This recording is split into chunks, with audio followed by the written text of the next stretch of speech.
సూర్య భగవానుడి సాక్షిగా, శివుడి సాక్షిగా ఈ శిల్పం చూస్తుంటే చాలా అద్భుతంగా అనిపిస్తోంది. ఇవి రాయదుర్గంలో దొరికిన విగ్రహాలు. హాయ్, అందరికీ నమస్తే. ఈ వీడియోలో మనం హేమావతిలో ఉన్న ఏఎస్ఐ మ్యూజియంని సందర్శించబోతున్నాం. ఆలస్యం చేయకుండా త్వరగా వీడియోని స్టార్ట్ చేయడమే మన పని. మ్యూజియం లోపలికి రాగానే శతాబ్దాల క్రితం చెక్కబడిన అపురూపమైన శిల్పాలు మన కంటపడతాయి. ఒక్కొక్కటే ఈ వీడియోలో మీకు చూపించబోతున్నాను. ఇక్కడ చూసుకోవచ్చు, అనేక రకాల శిల్పాలు భద్రపరిచారు. ఇందులో ధ్వంసం చేయబడ్డ ఆలయాలకు సంబంధించిన అనేక శిల్పాలు కూడా ఉన్నాయి. వీటన్నిటినీ పురావస్తు శాఖ వారు సేకరించి ఈ మ్యూజియంలో భద్రపరిచారు. ఇక్కడ చూసుకోవచ్చు, ఇవి రాయదుర్గంలో దొరికిన విగ్రహాలు. తీర్థంకర విగ్రహం అన్నమాట ఇది.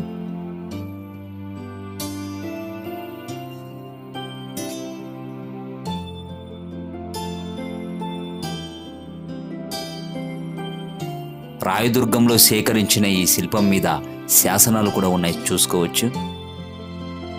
శత్రురాజుల పాలనలో ధ్వంసమైన విగ్రహాలు కూడా చూసుకోవచ్చు. ఇందులో చాలా విగ్రహాలు విరిగిపోయి ఉన్నాయి. రూపం కోల్పోయిన శిల్పాలను కూడా వీళ్ళు జాగ్రత్తగా భద్రపరిచారు.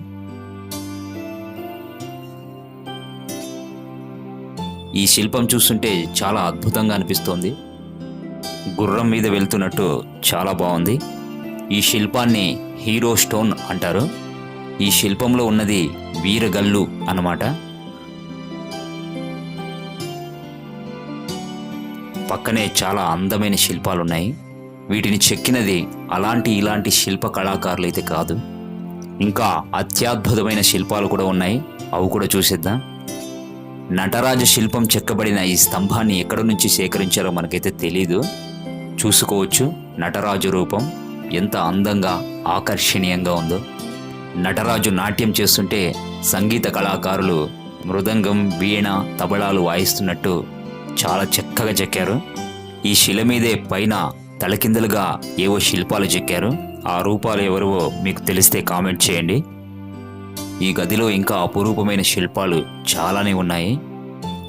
అన్నీ ఒక వీడియోలో చూపించలేము. నాకు ఎన్ని వీలైతే అన్ని చూపిస్తాను.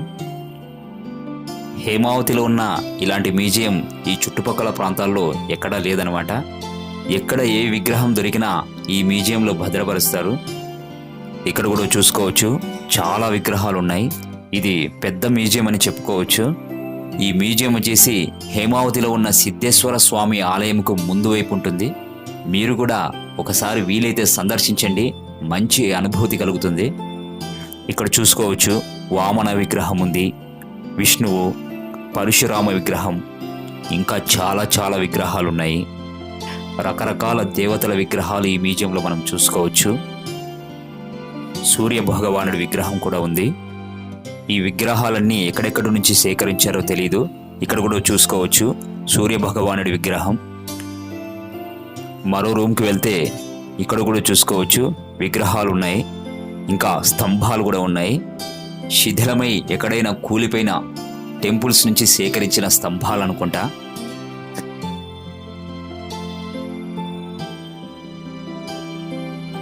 మధ్యలో చూసుకోవచ్చు, వినాయక విగ్రహం కూడా చూస్తున్నాం. ఇంకా ఇటువైపు చూసుకుంటే శివపార్వతుల విగ్రహాన్ని చూస్తున్నాం. దక్షిణాయనమూర్తి,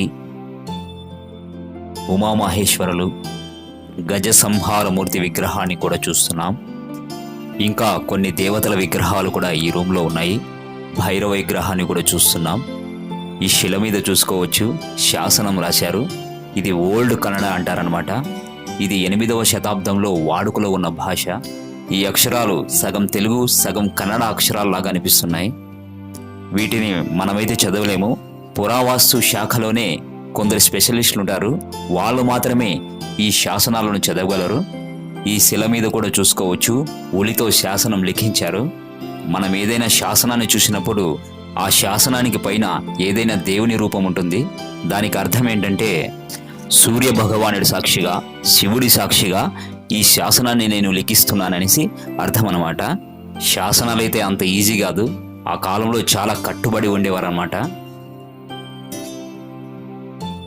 మ్యూజియం బయట కూడా అనేక రకాల శిల్పాలు ఉన్నాయి. ఇందులో కూడా చాలా ధ్వంసమైన విగ్రహాలు ఉన్నాయి. వీటన్నింటినీ పురావస్తు శాఖ వారు చాలా జాగ్రత్తగా ఉంచారు. నంది శిల్పాలు కూడా ఉన్నాయి. వీటన్నిటినీ మ్యూజియం చుట్టూ ఉంచారు. పురావస్తు శాఖ అనేది చాలా గొప్పది. శతాబ్దాల క్రితం నాటి శిల్ప సంపదనంతా ఇలా వెలికి తీసి భద్రపరచడం అనేది చాలా గొప్ప విషయం.